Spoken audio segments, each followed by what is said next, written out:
Well, I'm up. I'm fed. I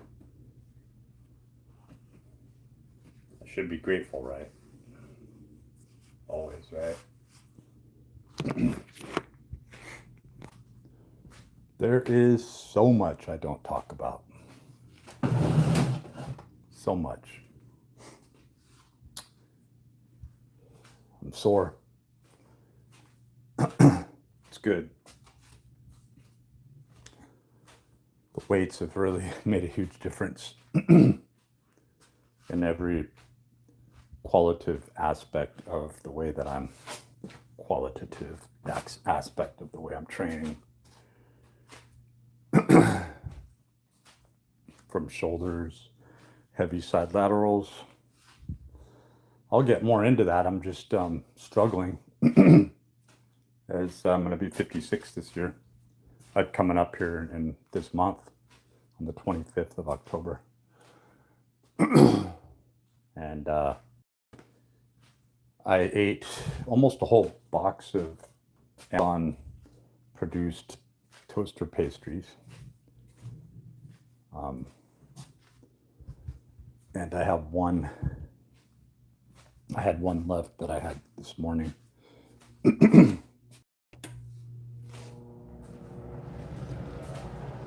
And it's cool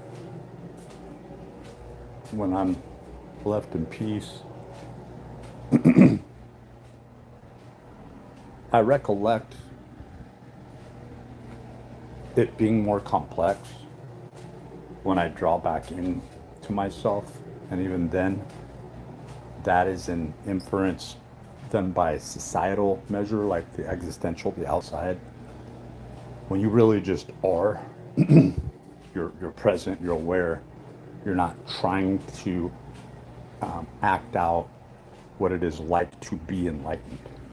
See, enlightenment is just another act, right? It's just an act. But to be real, to be raw, to be true, that's what's expected when you put that camera on your face and you start to bark out into the universe, into the world. And what do you think refracts back, echoes back? Is mere authenticity. That's really what Christianity is. And I know that pisses a lot of people off. It pisses me off. If I heard somebody say that, I'd be like, oh, fuck that. I'm out of here. Because I know that Christianity is being used as a cult. I was going to continue on the last video I posted up and talk about Paul. And then I think, Michael Tessarian's got this covered. A lot of people have this covered. And, do diligence, far better research. But just to make the point that Isis, King Jesus or Isis, right, was someone who's, if you go off Ralph Ellis's work, which a lot of people like to refract and argue back, you have these people that they call themselves devout Christians, but they barely put their toe in the water. From a proverbial sense on into a very deep theological sense. And this is all pointing to, obviously, ontology, the study of nature, dosing the human aspect, the qualia of human existence, the mind.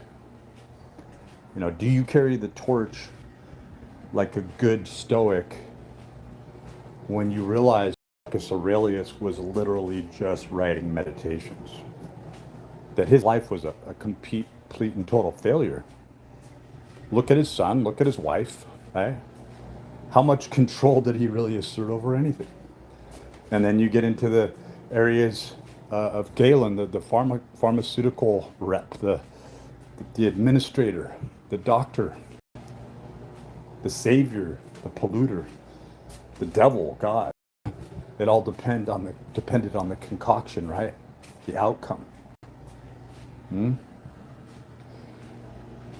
The things that we're being taught are far more complex than we, in our current bootstrap on running computational system. And further taking that point, the replication or the copy as to reproduce what was once successfully done, right? Really, you could get more into the areas that I talk about in the terminology that I use called mimics, right? And even that, it could be seen as mimicking, but when you look deeper in, from a scientific microbiological scale, you're looking at the first 181 amino acids tricking your HPTA into producing more, right, human growth hormone when no human growth hormone was present.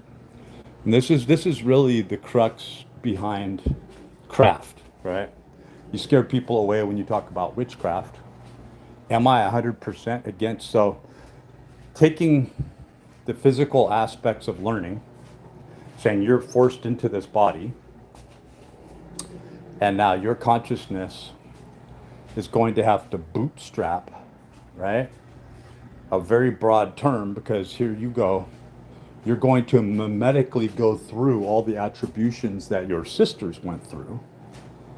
And the conclusive outcome in each stage to automatically, so we get into parabola, hyperbola, right? Like a bowl, like a crucible from, when we're talking about equidistance, right? From a central place, but hyperbola takes into account, and, I might be losing you here, but if you followed EPL at all, this is the center point that we're dealing with. And so hyperbola really literally quantifies the cross, right? It's the X. You can get into the Rosicrucians, many different sects and religions based around Christianity, but the cross is a very important, so X marks the spot. Parallax view.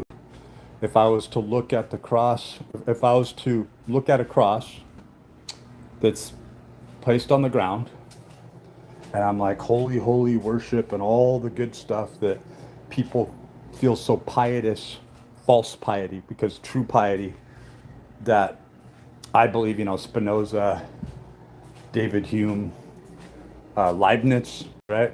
Or Leibniz, however you want to pronounce that. When you get into the optics of convex and concave, and you understand the arcana, the zodiac, the Myers-Briggs personality variants, even more so these personas that I discuss and talk about, these archetypes, the variants in between, the cusps, if you will, and the requirement was to work together because we had been made intentionally incomplete, or you could even say from another perspective, impartial. So if I was to walk around that cross from a parallax view, I am looking at an X now. It is all the area of interpretation. So then, what's drawn is a very Buddhist representation. And by the way, I think I posted this up, but one of the oldest representations of Buddha in this statuary shows Buddha with a beard, completely emaciated, mustache and beard, right?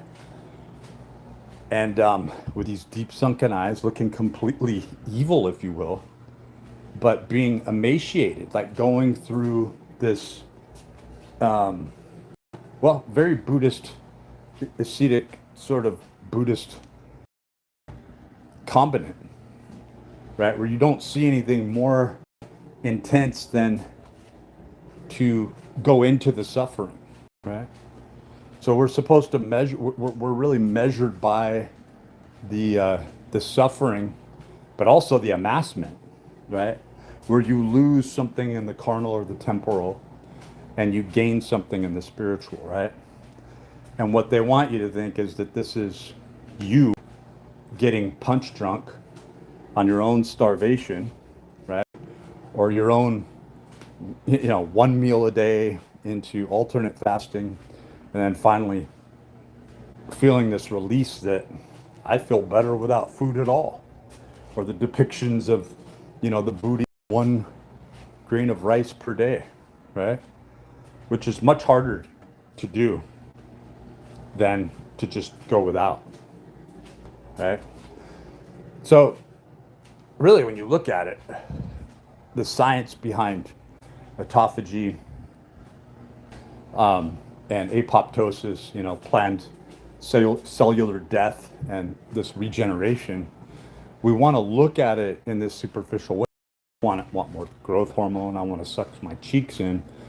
But what's really happening, you are going through the process, but you're doing it from a parallax view for all the wrong reasons. And that's how I ultimately got here. But I didn't, that's not my beginning. It brought me back to the place where it's like, you were in amniotic fluid, you were going through amnesia, how long you choose to live in that system, or would you look at it as a pleroma and say, these are the confines of where I begin and I end. These are the parameters. And then somebody says it back to you. It's you echoing back. And it's saying, oh, over here, where the red light and the green light are separated, right?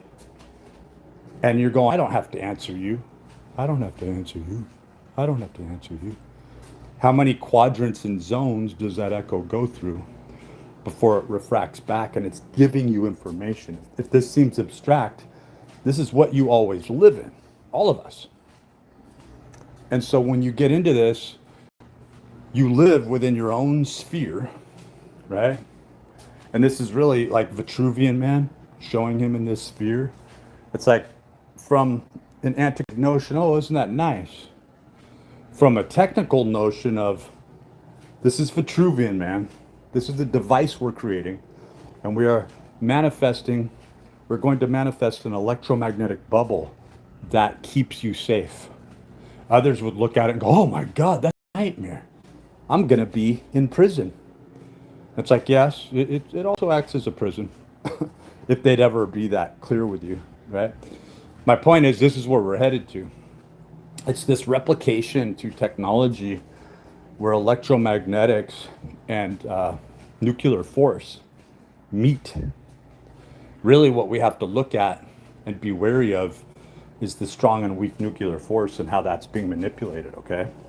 And how this is really the area that we're playing with all the time. When we're playing with consciousness, awareness, the mind in operation, if you will, how far we extend out.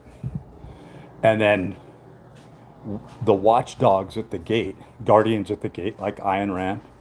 So, that's a good segue back into what I should be talking about and discussing. Because depending on how deep your sojourn, really your soul journey, I know that the connotation is not a complete and total parallel link. But I enjoy certain words, right? And like to look for their hidden meanings. So kind of bringing this back around before I run out of breath as I'm going through a little walk. I'm grateful for having worked out 5 of 6 days. And then this would be the 7th day. So my getting through a nice little back workout today will be 6 of 7 days. And the joints have been pretty sore. Just that transition to go using those awesome dumbbells got me, which I very much appreciate. My other son managed to rent out a guitar for $50. They're in Maui now. They're on a 9-10 day trip. I'm extremely happy, even though my younger son says, "You should be here." And it's like, yeah, we should have gone together. But I will remind you that it's just another state. The Howies, the strip malls are all you see. That whole experience and the brushing up with the LDS church was a stark reminder to both my kids that of what they live in, whether or not they want to deeply reflect on that or not, and that no matter how much they enjoy themselves, it gets back into this conceptualization and idea that's not just a concept, because it's us playing with our awareness and how far we feel comfortable at acknowledging that extension of self, right? Or the denial of self. And what happens when we reach out and we become more aware, there is instantly a fight, because everyone around you knows that you just left. It's almost like remote viewing. It's like everyone knows that you're not 100% in your body, and that you don't recognize your body as the carnal temporal center point to self. And so they begin to attack you.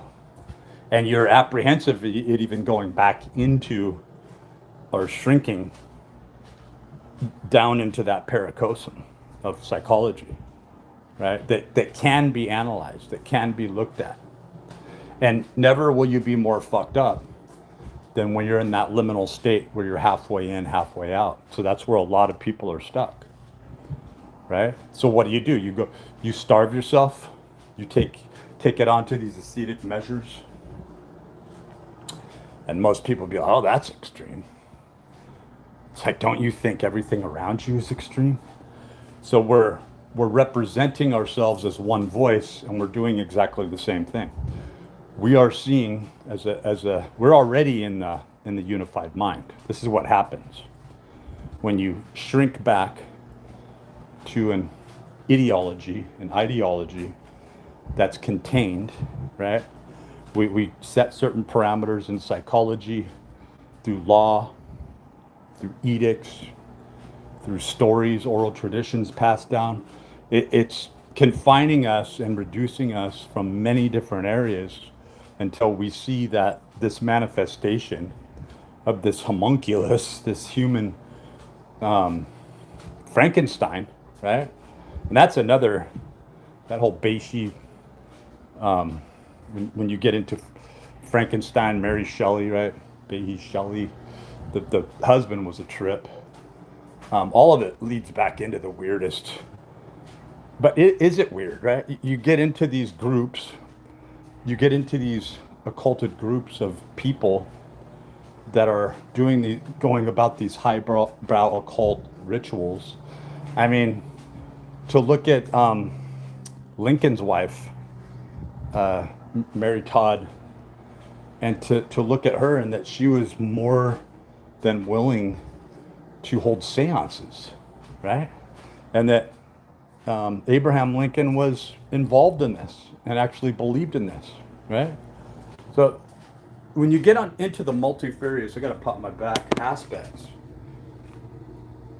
of the proposed self, no different than Washington really being most likely killed off, having all of his property absconded from him, right? J.J. Vance gets into this in a lot of his dives into history, deep dives, really. And then you kind of have to take what he says, but what anybody says with a grain of salt, and whatever the fuck that means, right? A grain of salt you throw into the ocean, you know? What are we looking at? An archaic, ancient nuclear power plant? Or maybe that's exactly what it is, right? When you start to look at the generation and the energy and the power generation and how we're forced to stay within, like we are that living fuel, right? That's what we're getting to. BP put a huge amount of money behind this for many years, living fossil fuels, right? So you look at the substance and the qualia that we live in and what we're expected to do and be, and that we are supposed to just go to that fringe of this massive power generation, that we are in fact most likely filtering through this 0 point energy through beyond the speed of sound, beyond the speed of light, and getting into the areas of, you can take this with a grain of salt again, but you look at Greer positing and postulating the speed of thought, and really getting into this photon pairing mechanism, where the two are not distinguishable from one another. And if nothing else existed but those 2 points in time and space, they are in one location, right? So you have an attempt, anytime you have this photon pairing, at not only proximally setting up an exact precise position as a singular moment, but also facing a quantum collapse, right? And it really does get into Dyson spheres, but it also gets into the Boltzmann brain, right? That a brain would come into being fully developed, if that's even possible, long before the universe or a cosmos or creation could ever hope to come into the totality of being. But is that because it's always finding itself incomplete? That now that it's distanced itself from one antithetical juxtaposed position, it's so far away, like the zodiac, that it now has to go through the processionary return to where it is constantly trying to amass the energy of totality, right? And this is depicted as the pyramid, because it's said that there is a conical gap or an opening that is directly connected to the Great Pyramid of Giza, right? You could get into researching this more, but when we're talking about this, we're talking about a complete, we're talking about toroidal fields, even more so, maybe even torsion field energy and ley lines, right? And actual electromagnetic phenomenon that directly ties into the belt systems, the Curie, the Van Allen, and the upper stratosphere, right? And that there is this flux, this waving pattern that even looks a great deal like a butterfly, right? And this morphic or morphogenesis field, right, of geometrically becoming the form. Form follows function, function into form, So I'm getting a little spacey with the blood sugar. The protein that I got is the, let me look at it real quick. It's the Elite 100% weight dimetized.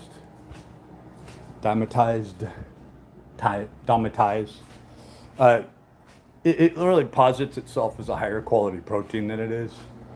I think what a lot of companies have realized, especially newer companies dealing with like creatine and other supplements, is that if they just grind it up real good, they can call it something else. They can look at it as reducing the Dalton weight, the molecular weight, right?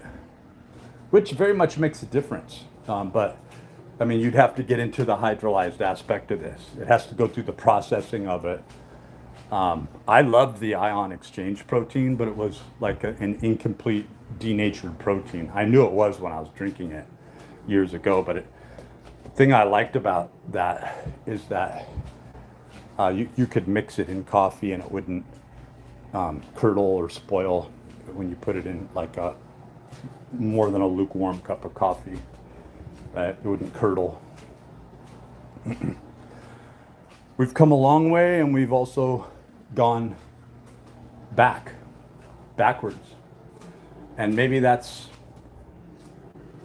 actually advancing, right? Where you have this retrograde aspect occurring at the same time that you're perceivably moving forward. You really want to get back to that point where you're looking at toroidal fields, right?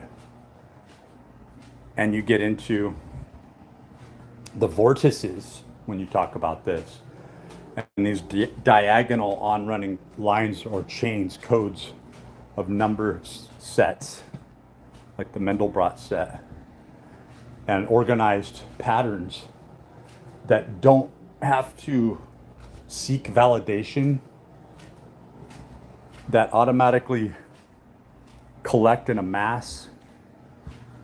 And this really leads into a lot of the other subjects that seem like they're going off on a tangential trail, but where in fact I always try to tie these things in together.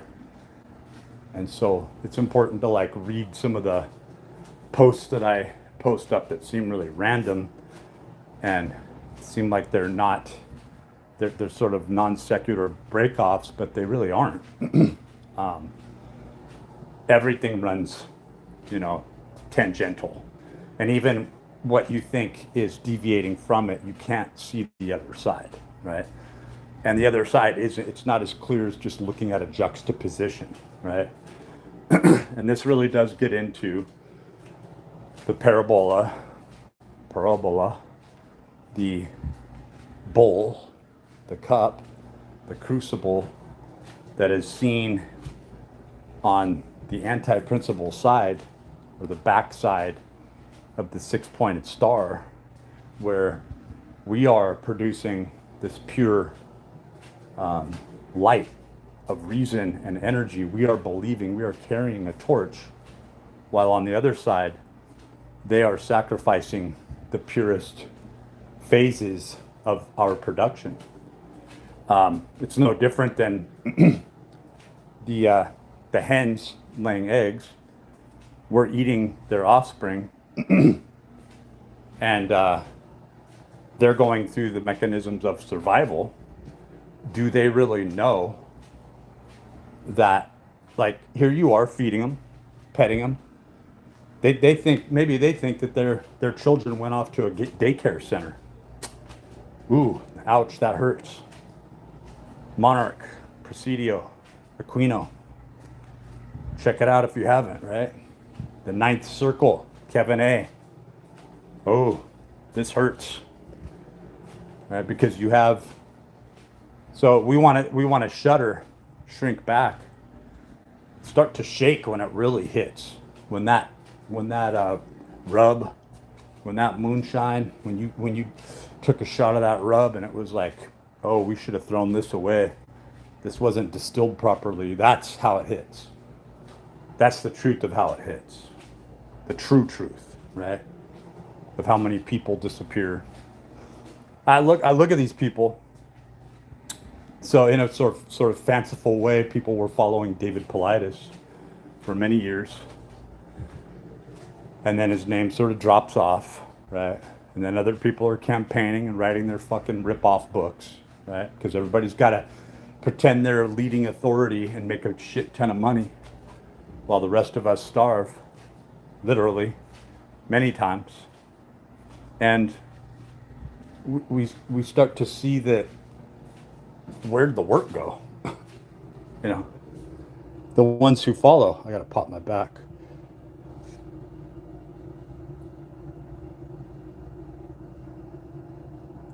Oh, come on, I can't pop it. Trying to lean laterally against the countertop. I got that side. I got the side I didn't really want to pop, but the hips get really tight. I have a posterior pelvic tilt. Let's try it one more time.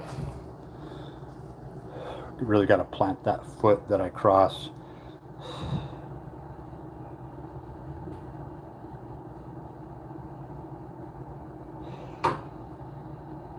Can't do it.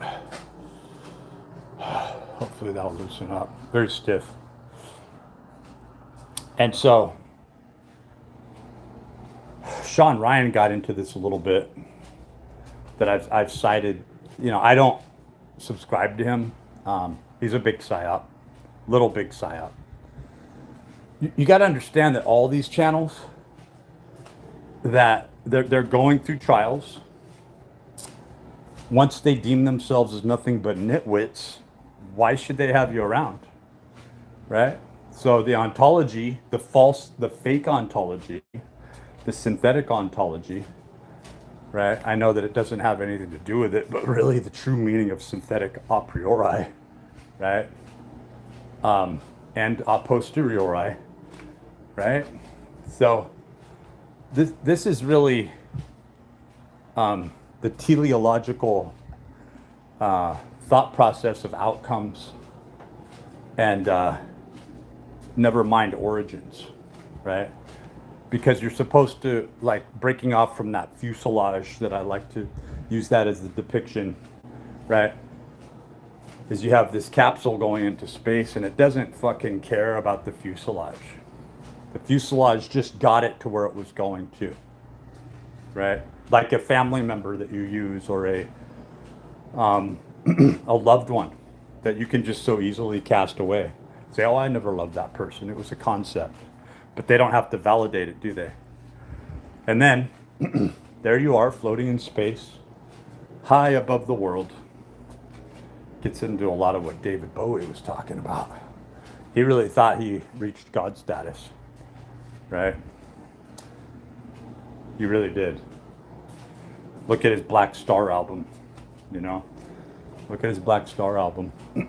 But when you get into this concept, if you claim that the eye of the beholder is the consensus, and that it's the people that are watching you that either validate you or disvalidate you, you are proclaiming the people as your God. It's no different than saying money is God, because that is the very currency, the blood, that people, it literally is. Like, that kind of floored me thinking about that. It's like, that's the plasma, that's the blood. That's the very thing. You know, you look at it, it's almost like we're bugs, not to put bugs down. And we have this sort of archaic, arcane conceptualization of a God. And it's, after a while, through all this MK Ultra brainwashing and breakdown, we fully recognize that whatever keeps us going, whatever gives us energy, whatever keeps us alive, is in fact God. And then we hide from that fact because we know how evil that is, but we live that way. And so we allow the vessel to go on through the actions of this, and we sort of compartmentalize ourselves and separate ourselves from the notional aspect that you are not good. You do not wish or will good on people.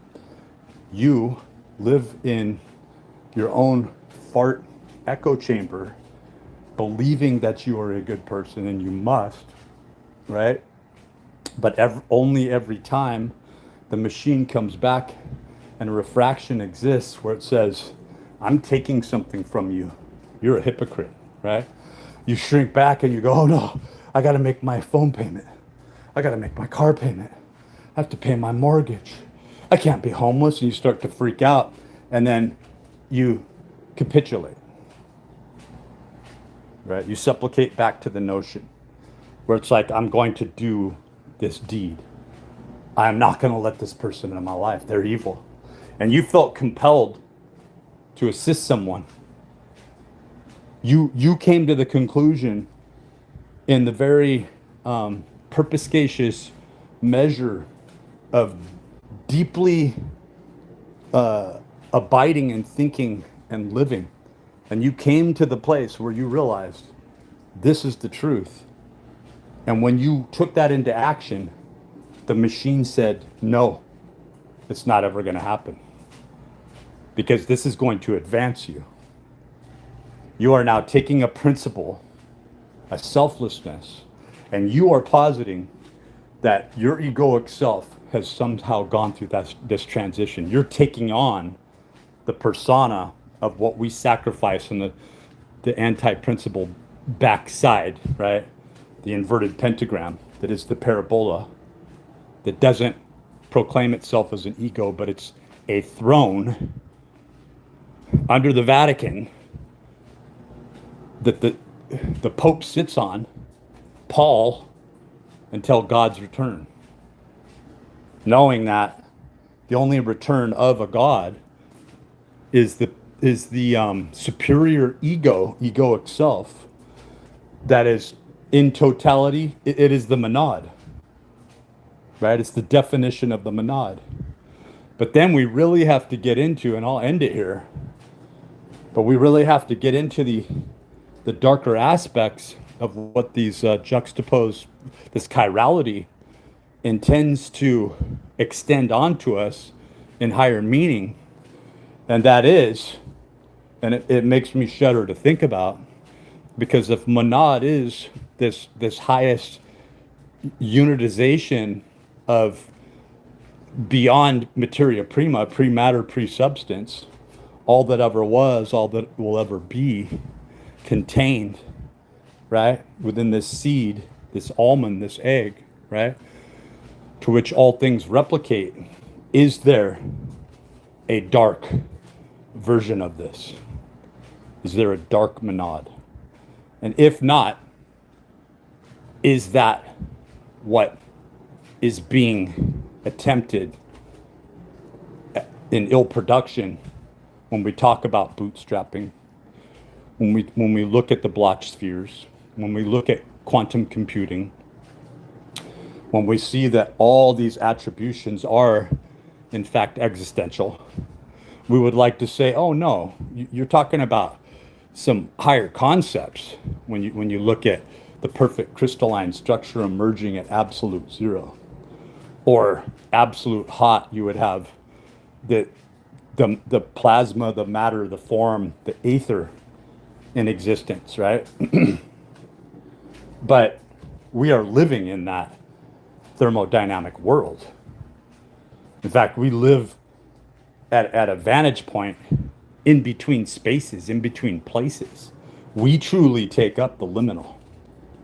And so you begin to look at this, it's been called the dark triad, right? And when you look at the ninth gate, which I just watched, which I've heard J.J. Vance discuss this, and I believe that this movie deserves a much deeper dive. And this quote unquote celebrities who invite the muses within them and are just these empty shells. Like, you're watching Johnny Depp attempt to become a god out in the open while he's going through all the cathartic aspects of a complete and total psychopathic narcissist. He is a sick human being. But because he makes, and he doesn't even make the movies, Brad Pitt, sick human being. Tom Cruise, ill, sick. Leonardo DiCaprio. These are not the best of us. These are the most vile. These are not the Ubermensch. These are the people who will cut your throat in the middle of the night as long as they have something to chase and as long as they can be appeased. But look how mediocre they are. Look at how they starve themselves. They do steroids, right? They go to plastic surgeons. They learn how to raise their eyebrows and mimic everyone around them. Like, really open your eyes up and see it. And then they steal that essence, that energy from the last generation that proclaimed the same exact thing. What do you think the Burning Man is? What do you think the effigy is? What do you think Bohemian Grove and Moloch is? And that Moloch was said to have once been a Buddha. I want you to think on that.